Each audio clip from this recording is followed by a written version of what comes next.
mo yan, kailan po yan na-x-ray? Dati brother, umiiyak pa yan. Pero nitong huli, hindi masyado. Hindi siya nag-aano sa akin. Pinapainom ko na yan ng pain reliever kasi naawa ko. Pero ngayon sabi ko, huwag ka palang masyadong iinom ng pain reliever kasi masama yan pala po yun. yung sa baba yung tumutulak. L4, L5. Nandun yung nerve ng ano eh, nung lipotactic. Ano na lang kami ngayon eh, gulay and isda na lang kami. Okay. Kailangan talaga dapat ano siya. Binilad siya ng meron siyang tubigan na ganyan.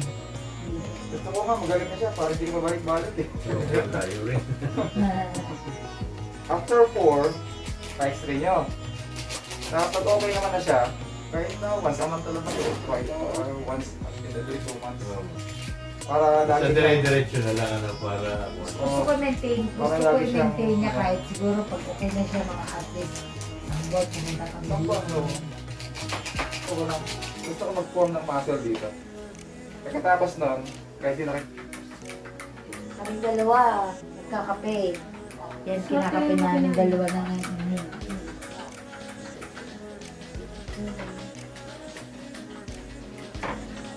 Magkape ang sa mamaya na alam mo kasi.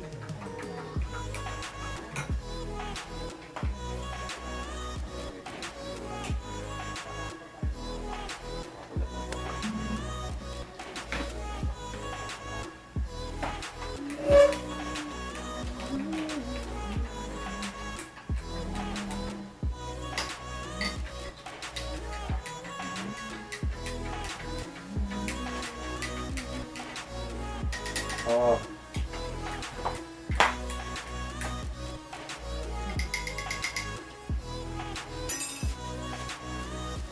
Ano, ikaw din? Titingin-tingin ka dyan. Ikaw sunod. Wala ba? O din, papakay ba kami? Bata pa, ito nga bata yan eh.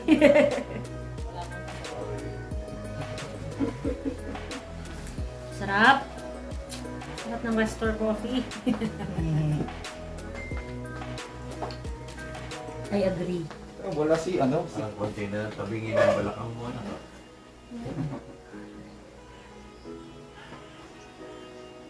Ikaw dati magpakairo ka na. Nainom pa ng kape. Oo!